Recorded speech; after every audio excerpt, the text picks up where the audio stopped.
Good morning. It is such a blessing to be here with all of you, with everyone in this room, and with all of you out there who are as near and dear to me and in my heart as if you were sitting in these chairs right here. So right now, I would like to invite all of us to take this moment and to know ourselves held in embrace. Held in the embrace of the infinite spirit that is the life force, the essence, the creative energy behind all that is. And we feel that embrace as the power of love, as the balm of healing, as the great comfort of unity and collaboration. And we know that presence as surrounding us, and I invite you to feel it within each and every one of us, to know it in your heart, to feel it as a light and a warmth, and to feel it spreading outward into and through and expressing as every cell and system in your body, to feel it surrounding you, and to know that it connects you one to another. For this force is no respecter of distance and time. We are all one within that oneness. And so from that place of deep knowing and deep gratitude, I give thanks for this morning together. I give thanks for all those who make this service happen. I give thanks for all of those who gather together in fellowship and community. Wherever you might find yourself, I know you in my heart, and for that I give deep thanks. And together we say, and so it is. Wow, what a day. What a time it's been. We have been living through a time of great upheaval and change. Few will argue with that, and few of us have been altogether comfortable with it. Speaking generally, we tend to prefer the known, even if we concede it's got its problems. If we appreciate change at all, it's generally when we are on the far side of it, best appreciated from the placid sea after the storm has passed, when we can pick through the debris to see what, in fact, had to be broken to be released. In 2008, then-candidate Barack Obama had a campaign poster with his picture, and beneath it, the word hope. This year, no matter where you stood, the word on the airwaves appeared to be fear. Without getting into political commentary, I think we can agree that fear has been the siren call of these recent times, with its invitation to contract, to create division, to judge the other, and to live in a world of them and us. It has been a bleak landscape. However, though we may not know what the world ahead will look like, I do know that the call to fear is ultimately unsustainable. For the simple reason that fear isn't really a thing, it's an absence. Just as darkness isn't a property in and of itself, but merely an absence of light, so fear is merely the denial of the divine, which is to say, a denial of our unity and a denial of the limitless source and life force of which we are all made and within which we all live, move, and have our being, both individually and collectively. To deny something so fundamental is to lie, and eventually, as with any lie, the truth will out. I think it's important to remember that we cannot know what will unfold from the impact of our times. In the year 1440, Johann Gutenberg invented the printing press. And that single invention led to an explosion of literacy and the dissemination of new ideas and perspectives. Before the printing press, there were only hand-scribed copies of scriptures written in Latin and read by a learned few. A mere 50 years after the invention of the press, the Bible had been translated into common language, there were millions of other books in print, and there was a new invention called a newspaper. From our viewpoint, such a shift appears a clear positive, but at the time, it spelled ruin for the long-entrenched power structures of the church and the rule of petty princes who depended upon widespread ignorance and superstition. What looks to us now like progress looked like disaster to those who were invested in and rewarded by that status quo.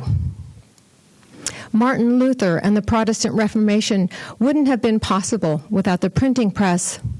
But that revolution in thinking also would not have been possible without a new willingness within the general populace to release the fears of eternal damnation that the church had long schooled them to believe in. As we live through our present moment, which will soon be our history, we get to co-create our future.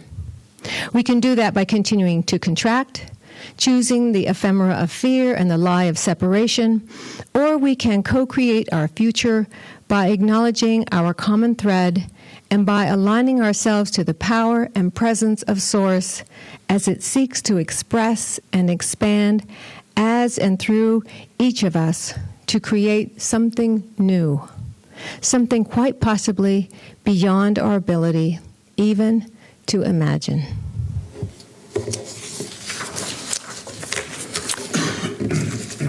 And now, I will read the affirmation for the month. It says, "Today I choose wisely, compassionately, and decisively to express my authentic self in all I do." And now, Ariel Rousey. Well, Thank you, John. thank you, Sarah. That was so lovely. Good morning, everybody.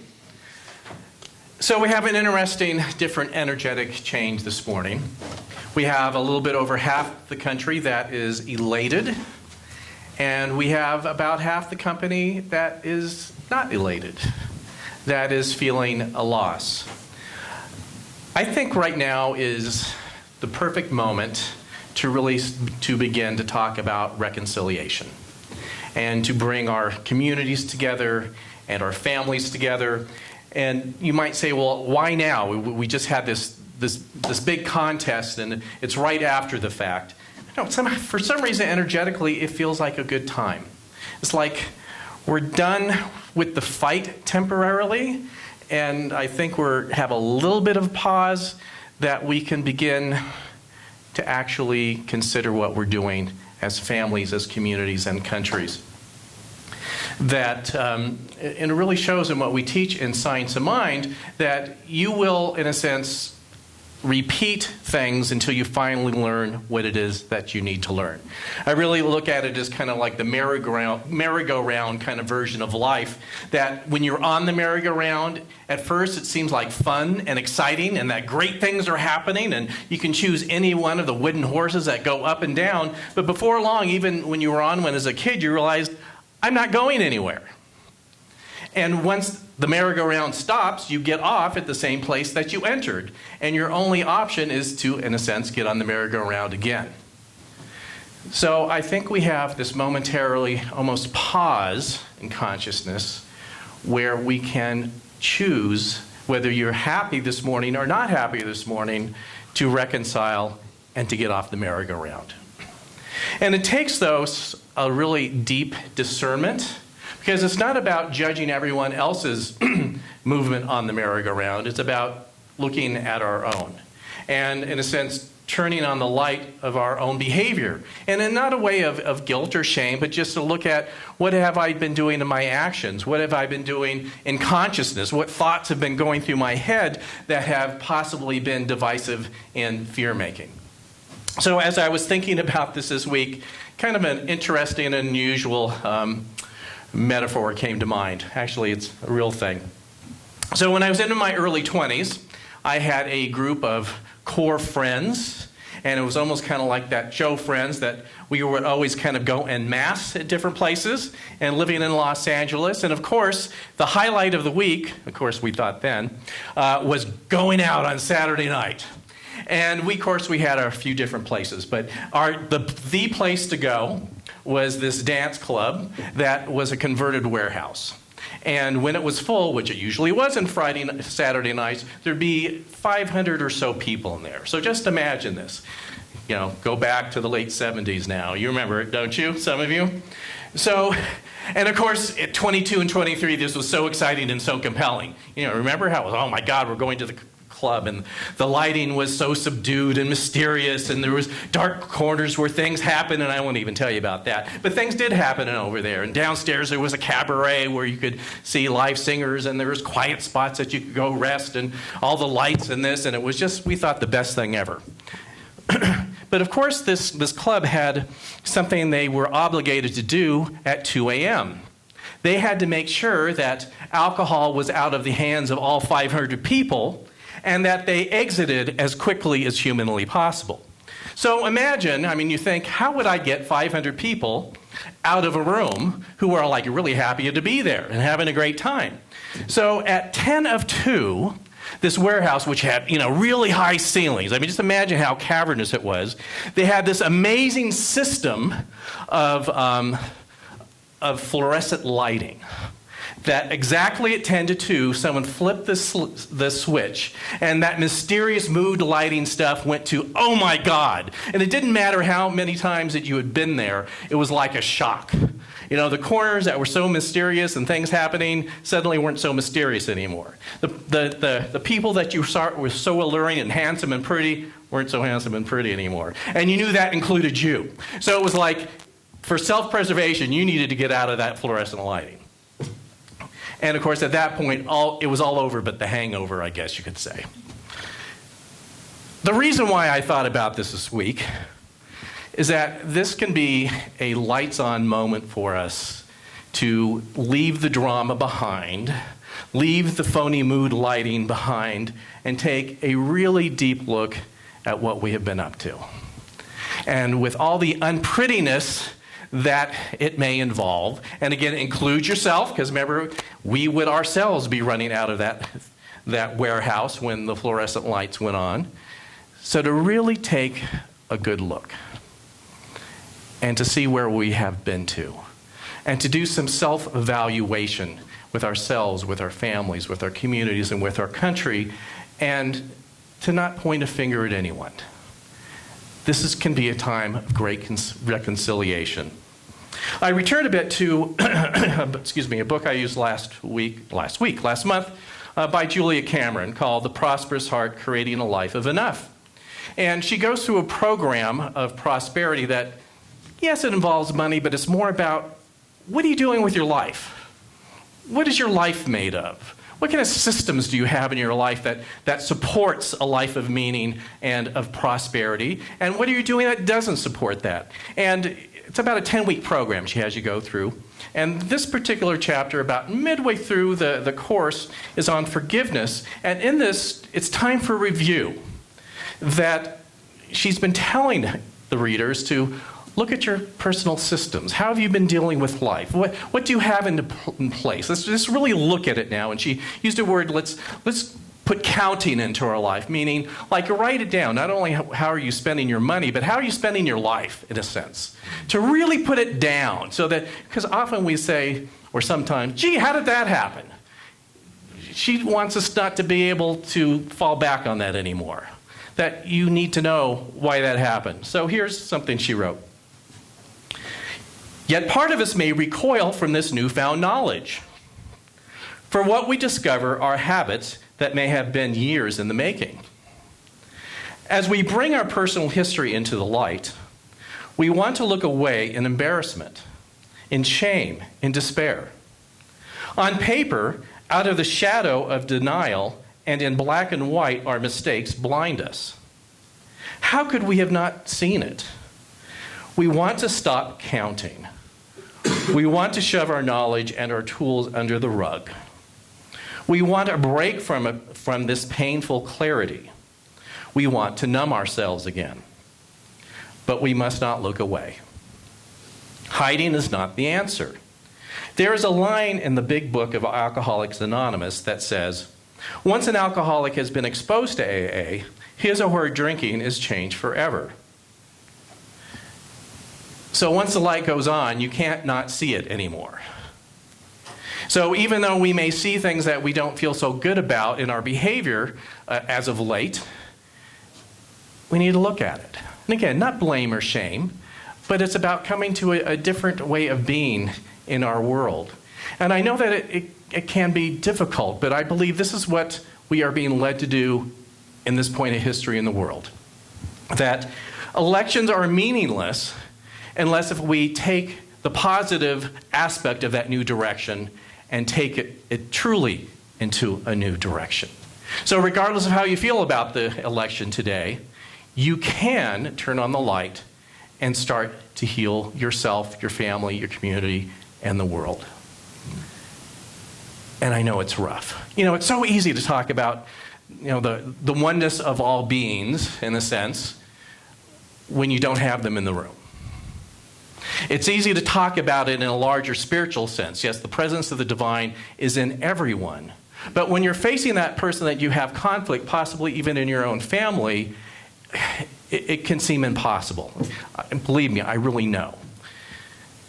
And I've heard so many stories these last few months of adult children disowning parents, parents disowning adult children, schisms in families and just claiming that they'll never speak to each other again, terrible conflicts between next door neighbors that had lived next door for decades, suddenly not speaking to each other and throwing things over their fences at each other. And this is a model that just can't sustain itself. That, it's an illusion. As Sarah was saying, fear is an absence. So we have the opportunity to fill it with something else. And it starts with looking within and getting to a sense of letting go and forgiveness. But here's something that one of my colleagues in our interfaith group said a few years ago about this aspect of needing to understand, just as Julie Cameron said, where are you right now? Where have you been? So several years ago, we had someone in our larger community here in this valley that committed a crime, and it really sent a shockwave in different circles that knew this person, and they couldn't understand why this person could have done this.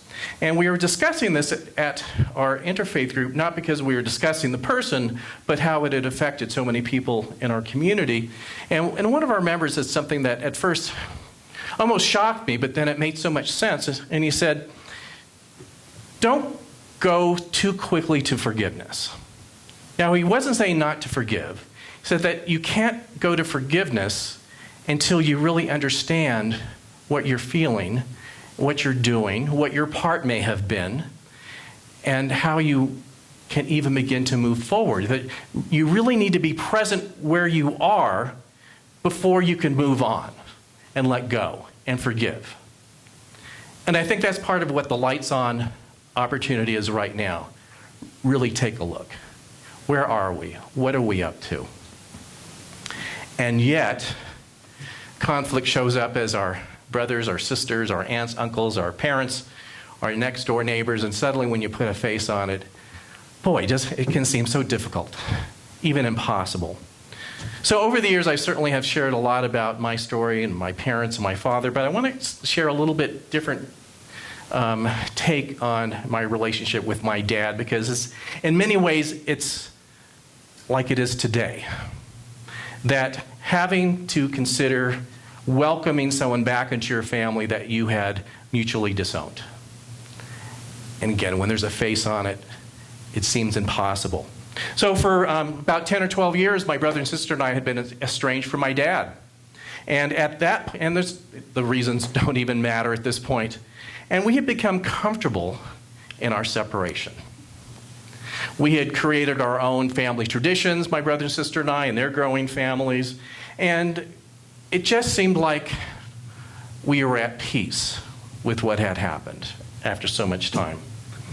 And my sister called me one day and says, "You'll never guess what happened." Says, "Our dad called, and he wants back in our lives." At that point, it felt like someone had kicked me in the stomach. And I think my sister, and then when she told my brother, they had the same reaction. Certainly all this stuff comes up of like, how could we do this? Look at his crime, so to speak, of what we thought he had done wrong, and all the things that he could have done better. And we were just, seemed to be so better off without him,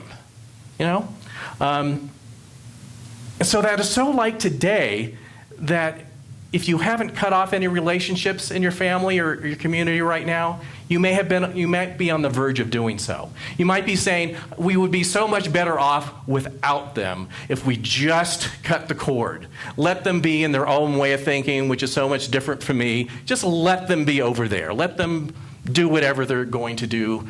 We're so much better off with who we are. But after talking it over with my brother and sister, we decided to move forward. And we had certain boundaries that we set. We had a really good communication system between the three of us that we really went in with our eyes wide open.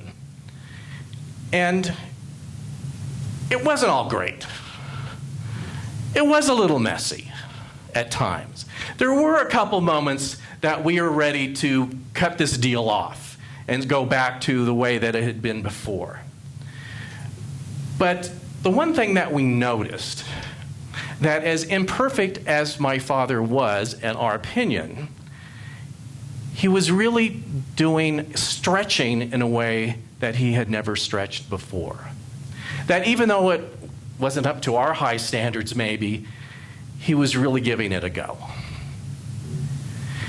And as we were living through that, so we had about 10 years with my dad before he passed. And even though at times he could still be so exasperating, and he could still be a piece of work, but he was our piece of work. And there was still a sense of regained wholeness in our family, even though it was far from what we would say is perfection. And it was the right thing to do. And the payoff for me is a conversation I had with my dad the day before he died, which it released my soul. That's all I can say. It released my soul. So I look at my family now. I am so grateful that we haven't had any major outbursts. I think maybe our history with our dad has told us when it's time to keep the mouth shut. But I know there's still some reconciliation that will need to happen. That there is some more compassion that needs to happen. And that what I really need to do right now is to know that some of my family members are really hurting. I am personally so pleased with what is happening right now, but people in my family are hurting. And maybe the only thing I can do right now is to recognize and acknowledge their hurt. I think that's a good beginning. That's all that we can do. But when you're willing to open your heart and to see someone else's hurt, you can start to heal. So I think that's what our job is right now into this point of history, is to have an opening for healing, to put down the fences a little bit and open our doors. And if you have shut the door on someone in your family or community right now, start in motion in your heart when the time is to start to open that door just a little bit. So I'd just like to end today with a writing from Ernest Holmes' Reader on Practical Wisdom.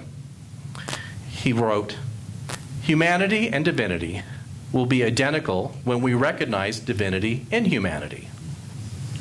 We must learn to see through the apparent, to judge not according to appearances, to realize that at the center of every person's soul, God is enthroned.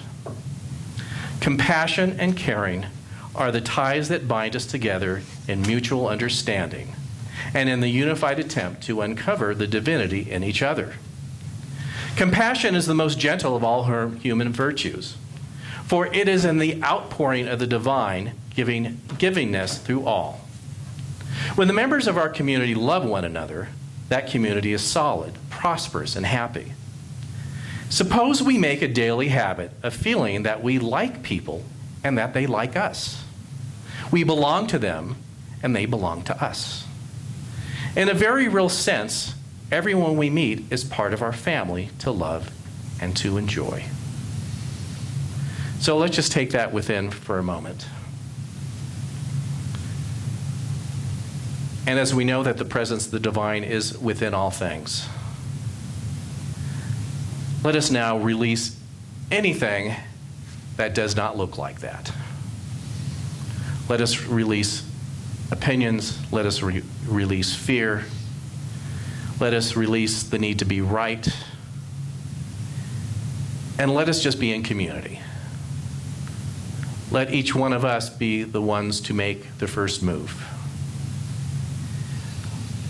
Let our country and our communities prosper through love and compassion. And knowing that we are committed to this, we can be in thanksgiving. We can be in gratitude. And we can simply let it go, knowing all is well. And so it is.